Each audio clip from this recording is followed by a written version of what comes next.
Welcome to Channel's Business Globe with me, Juliana Olayinka, reporting from just outside the Palace of Westminster in central London. Coming up on today's show, the fallout from the UK's long-running Pakistani grooming gang scandal has reignited fierce debate on race, policing and the protection of vulnerable children. Just this week, Prime Minister Sir Keir Starmer's government launched a national statutory inquiry following years of campaigning by survivors and whistleblowers. I'll be discussing the political fallout with our Downing Street correspondent Simon Pusey, and later in the programme I sit down with leading barrister Dr. Jennifer Obaseki, who unpacks the implications for race relations, community trust in law enforcement and the way forward for victim protection. And the Lagos Calabar Coastal Highway project is back in the spotlight, while the billion-dollar initiative is hailed as a critical step toward boosting regional trade and infrastructure. Correlating land seizures and residential demolition have triggered controversy, raising concerns about displacement, compensation and due process. I'll be speaking with Dr. Stephen Akintayo, real estate developer and chairman of GTEX Holdings, to get his take on investor confidence in Lagos and whether the region remains a viable investment hub amidst heightened scrutiny. But first, we begin with the 2025 King's Birthday Honours List. This year, London Mayor Sadiq Khan receives a knighthood for services to local government and public life, becoming one of the highest-ranking selected officials from a minority background to be so honoured. Football icon David Beckham has also been knighted, recognised for his contributions to sport and global philanthropy, including his ongoing work with UNICEF. Other recipients include Dr. Funke Abimbola, recognised for her leadership in healthcare, law and diversity advocacy, and Irenesun Okoji, the British-Nigerian author, awarded an MBE for her contributions to literature and inclusion in publishing. Elsewhere, Prime Minister Sir Keir Starmer has just returned to London after attending the G7 summit in Ottawa. Starmer and Canadian PM Mark Carney unveiled a new UK-Canada Economic and Trade Working Group tasked with delivering concrete recommendations on tariff reductions, digital trade frameworks, critical minerals cooperation, semiconductors and AI infrastructure within 6 months. Canada also confirmed it will ratify the UK's accession to the CPTPP later this year, unlocking seamless trade across 9 Asia-Pacific economies. Meanwhile, ongoing UK-US trade discussions have yielded a memorandum of understanding aimed at a broader economic prosperity deal, covering digital trade, supply chains and economic security. In the shorter term, both governments have agreed to reduce car tariffs for up to 100,000 vehicles annually, zero out steel and aluminium tariffs, and improve market access for beef and ethanol. However, those changes await formal implementation by both administrations. And now to one of the most divisive public debates in Britain in recent memory, the UK's Pakistani grooming gang scandal. Just this week, Prime Minister Sir Keir Starmer's government launched a national statutory inquiry following years of campaigning by survivors and whistleblowers. The issue has resurfaced following fresh investigative reports into historical failures by police and local authorities to protect victims, many of them working-class white girls who were exploited by grooming gangs across northern England. Critics say political correctness and racial sensitivities led to years of silence during which vulnerable children were trafficked and abused. Others argue that the blanket criminalisation of British Pakistani men risks reinforcing damaging racial stereotypes and stoking far-right sentiment. Well, for a deeper insight, I caught up with our Downing Street correspondent Simon Pusey. Simon, so before we gauge your reaction on the reactions following the grooming gang scandal inquiry, let's talk about Sir Keir Starmer on the international stage, where he appears to be getting some praise. He came back from Canada with a deal on the Pacific trade and also new terms under this US-UK trade deal. Yeah, I think he's managing to play the Donald Trump versus the other world leaders game quite well. Yeah. I think even he admits he doesn't really understand why Donald Trump likes him, but Donald Trump says a lot that he does like him. Yes. Which just seems like a weird parallel universe.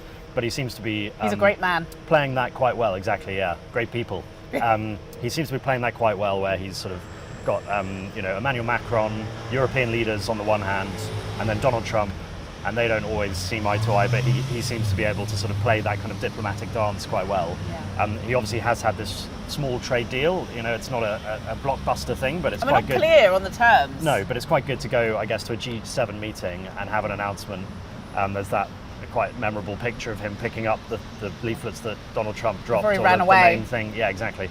Him bending down to pick them up, which is quite symbolic of, Yes. you know, anything you want, President. Yep. But he seems to have done quite well. The deal itself, you're right, it's quite sketchy. We don't really know what's in it. And there's a lot of things that aren't in it that people would have wanted UK steel. But he's got, you know, a few deals on car issues.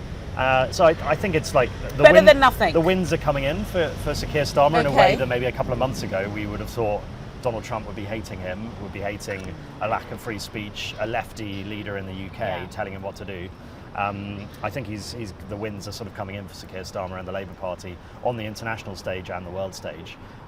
Even if, you know, things back home are not going swimmingly in terms of his ratings, for example, here, I wanna he seems talk to be about doing that. well, you know, abroad. Doing well abroad, not doing so well here. On Monday, there was the announcement that there was going to be a statutory inquiry, which was announced by Yvette Cooper on this grooming gang scandal. We've spoken about it over successive years on this channel, but if you can briefly just remind us what that is about, why it's so politically divisive. Yeah, I mean, so for decades, grooming gangs up and down the UK and cities up and down the UK have been operating, and there were accusations that this was largely Pakistani based, or there was an ethnic a minority sort of reason, or there was more of a push for ethnic minorities that were behind this. And for decades the government was saying that wasn't the case.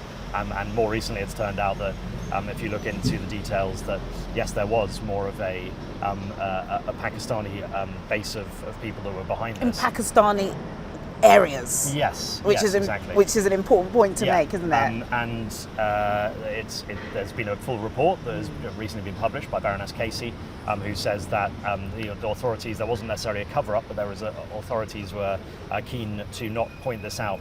They were scared. They were scared that they'd be racism, called racist. And sections of the political establishment have been asking for this for a while, and the Conservatives have jumped on this and said that Kemi Badenoch was really angry. Yes, and I think she's trying to take ownership of this issue, to have an issue that is hers. Yeah, we discussed that last week. She's got one.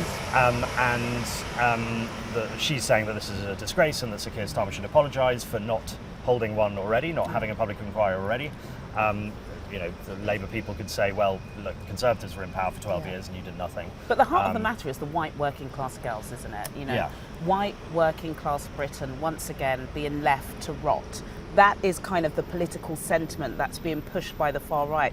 Some would say they've got a point. Yeah, and I think, you know, this is probably where Reform do pretty well as well, because they're all about that, right? They're all about, you know, borders, immigration. Don't forget about the native people here. But I think Sir Keir Starmer is saying that it's because Baroness Casey recommended a public inquiry into this, and that's why he's doing it now, is because he's putting into practice her report. But I think a lot of people would say, you know, the horse has already bolted, you should have done this a while ago, and you're sort of playing catch up now. And, you know, I guess it is at least, it's a long time coming, but for the victims of this, at least they are going to get, it looks like the political establishment are listening finally, and they will get a full inquiry, and they will hear some answers. Lots of people have been jailed, but for decades people have been abused. Like you say, white working class girls have been abused, and for decades no one in the place behind us seems to have cared. Yeah. Okay. Well, I'm going to be speaking about that with my next guest, and we'll see what the inquiry unveils. Thanks, Simon.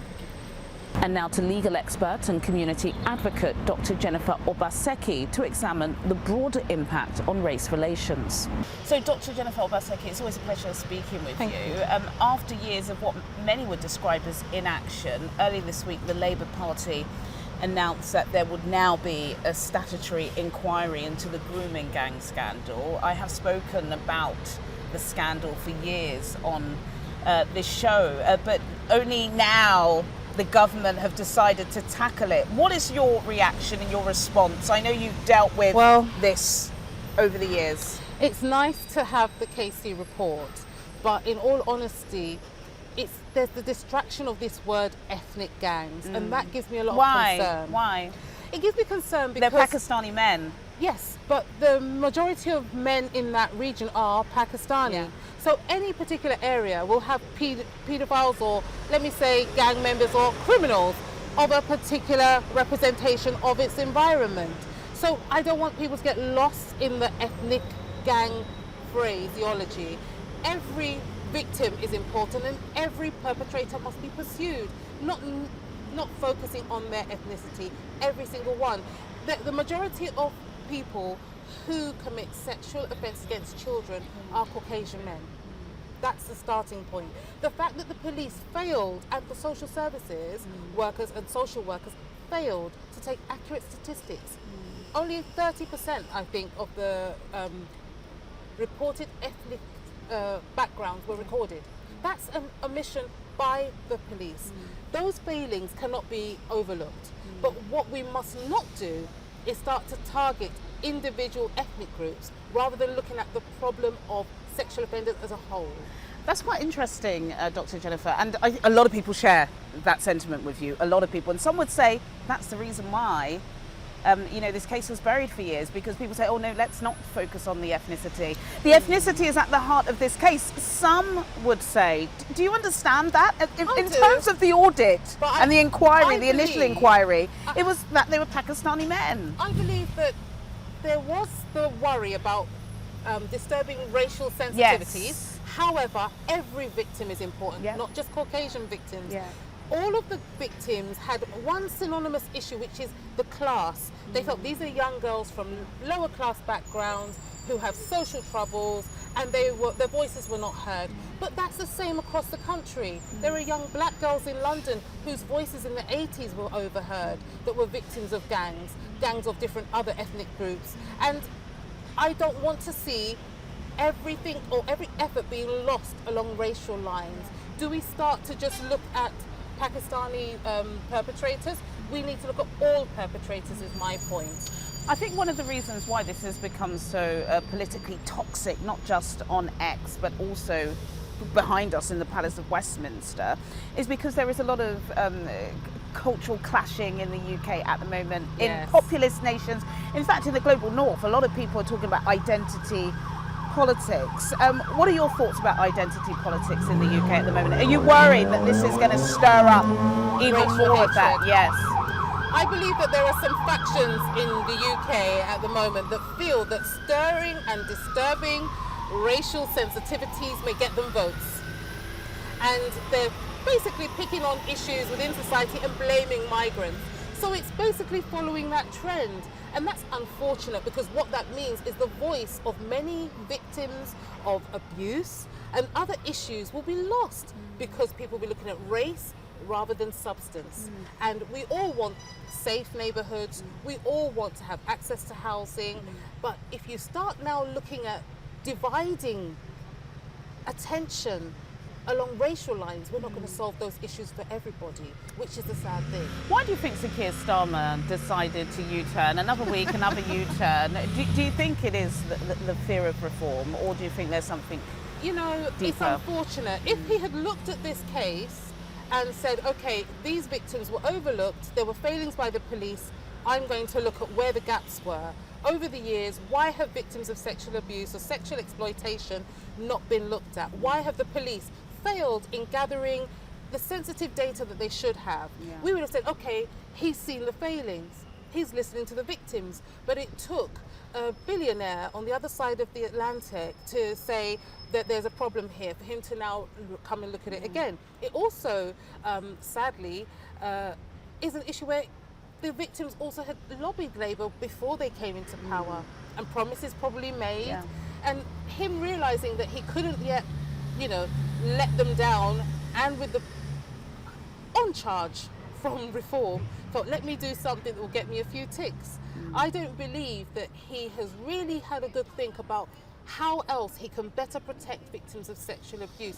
How else can he better protect women and girls who are suffering in this country? Instead, it took this inquiry. But the Casey report, I must say, has highlighted the problem across the country. Yeah. So what I would love to see him do is make sure that this statutory review doesn't just look at what happened in the North Midlands and in Rotherham, not just Yorkshire and Bristol, but also what's happened in London. Coming up on Channel's Business Global, the Lagos-Calabar Coastal Highway project is back in the spotlight. I speak with Dr. Stephen Akintayo, real estate developer and chairman of GTEX Holdings, to get his take on investor confidence and whether Lagos remains a viable investment hub amidst heightened scrutiny. See you after the break.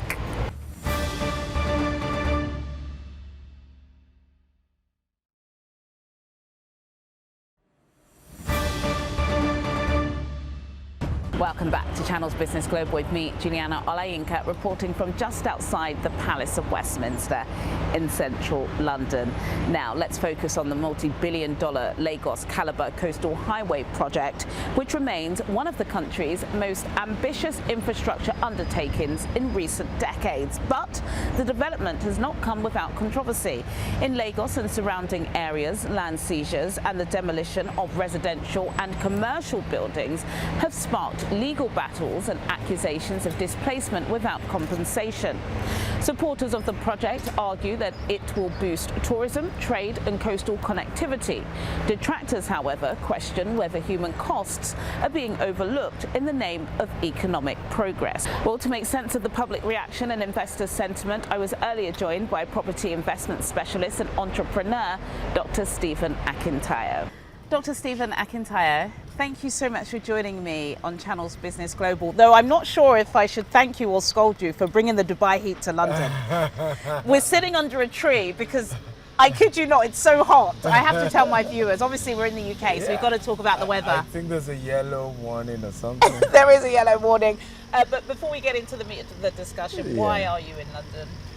Well, so we're having investors dinner with some of our investors, just to give updates, get to talk and ask questions, you know, particularly, you know, we're in US, we're in Dubai, we're in UK, we're not in Doha, but the Nigerian aspect of things has been a bit concerning, so it's good to have meetings with your investors and really get Absolutely, you've got to alleviate those concerns. And I hope you're going to be doing that for our viewers today, because I was saying to you off camera that there are concerns. There are. I've got to be honest, that have come about following the Lagos-Calabar Expressway. Yes, of course, we all want the future. We want the future yesterday, right? Yeah. So definitely we want to see high-rise buildings, beautiful landscapes, being able to get to places in Nigeria at breakneck speeds, but you need communities to make those things happen. And I think what's come with the development of that highway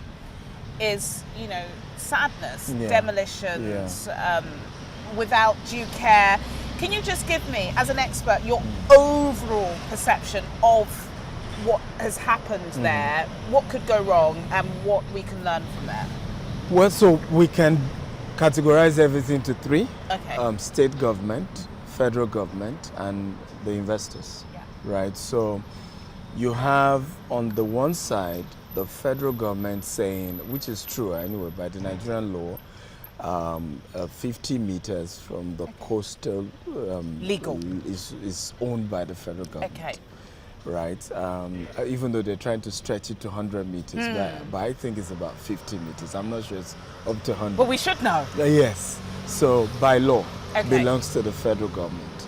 And you then have the rest state government. So, however, some people got C of O, right, which is the official document. Some even got building permit from the Lagos state government to build. So not from realtors or property developers, no, from government. From government, and you know, and they've built in front of the beach, and they were buying because of the beach. Yes. Right, it was beautiful. I mean, Landmark Event Center is part of those people. They bought those places because it's facing the beach and all of that. And so now, when you say, hey, the coastal road has to pass that, you know, they're losing money. It's a major issue. So I think there were issues between the federal and the state government, where the state government have given certain people approvals, and now... Is this before or after Somwalu, or we're not going there? No. I think it's successive governments, right? So it's not just one particular government. So that's one part of the argument, the federal and the state government. And then we then have with the investors, where you put some of us at risk with our investors, because we are the ones who travel all over the world. Yes. And as much as we have offers, I can offer people here properties in the UK, I can offer people property in Dubai, I can offer people, but I keep saying, hey, home is home. We still want you to invest back at home. We want you to be diversified. You put people like us in trouble, because now people say, yeah, you want us to invest back home, but see what's going on. See how people are losing properties. So I think that there's a need to have a human face. Yes. There's a need for the federal and state government to have meetings and say, okay, if you state government have encroached on federal land and you're giving C of O, you're giving building permits, what can we do for such people? You also need to have meetings with the investors to see how, because there must be a human face. These are investors' money, they work hard for their money, and you want to make sure that you communicate properly. Yeah. We lost, for example, 5 acres to Coastal Road in one of our estates. Yeah. wow. And then another of Just our lost. gone. We had even done fence with Sandfield. We lost over 300 and something million naira for just the construction we've done so far, and then we still lost 5 acres. The good news is that, of course, the rest is now facing the Coastal Road. Okay, so there's a And it's- positive in there for you. There's positive because, and we're way behind the 100 meters facing the Are Coastal you sure you're Road. safe? No, we are. We even have the Surveyor General giving us a survey, a registered survey for it. So, but we have another one again that's literally that was, land grabbers, in that same Coastal Road area. And this has a gazette, the family, they even killed a particular ballet on the land, and now guess what we realized? The people building the Coastal Road took over the land that belongs to us, right? And they just started working there. We just had to let go. So you put people like us in a lot of trouble when decisions like this are being made, and you put us, how do we still go back to investors and say, hey, you still want to invest in Nigeria? What we have had to do is to take all the heat and make sure none of our investors is losing anything. Every one of them is still getting land, and the land value is even way higher now because of the Coastal Road. But not every company can afford to do that. Not every company is that big to take those kind of hits, and then still be able to deliver for the customer. Absolutely. Dr. Stephen, you're quite, I think anybody knows you on social media knows that you're quite a positive person, uplifting, higher thoughts, higher vibrations and stuff. But I do want us to be honest, because we've got to call them to account at times. How did they get this so badly wrong? How? You've spoken about that human face. Of course I'm based here in the UK, but I have seen some updates. The President, Mr. Bola Tinubu, has been there several times, to flag off certain achievements. But why no human face to what has been, what some would describe as shambolic? For me, I think this has been on for a while. I have called many times for the 1978 Land Use Act to be abolished, because that is the source of the crisis. When you say my ancestral land, the governor can come and say that my ancestral land has been acquired by the state government. When you empower an individual like that, that absolute power corrupts absolutely. Right? So that law needs to be abolished, because you can't, everybody in Africa, we take pride in our village, our ancestral home. No matter, even if you live in Banana Island, you take pride when you go to that village. There's no tarred road, there's no running water, there's no electricity, but you say, this is our village. Right? So when you then empower somebody to just come and say, hey, we want to do road, we want to do some public office. Now, we know the road probably can't even take more than 100 meters. Right? But you take an entire community, way more than what you actually need for the road. How do you balance that with development, which is of course what the administration will say, we need to develop? Yeah. If it's been sincere, if we remove personal interest, right, we can do those things, right? There's nothing wrong trying to do road. It's just 100 meters. I would gladly give you my 100 meters. I just lost 5 acres. I'm not complaining. I didn't go to TV shouting and complaining. You didn't, actually. Right? I'm quite surprised. I don't know if that's exactly. a Business Global exclusive. Yes, I didn't. But because it's reasonable, I have over 40 acres there. I lost 5 acres. That's fine, right? But when you do way more than that, right? When we can't see that what you're taking is genuinely for the common use, that's an issue. Well, sadly, that's all we have time for today, but as always, do get in touch with your comments and suggestions. I'll see you at the same time next week for more in-depth business analysis on Channel's Business Global. Goodbye.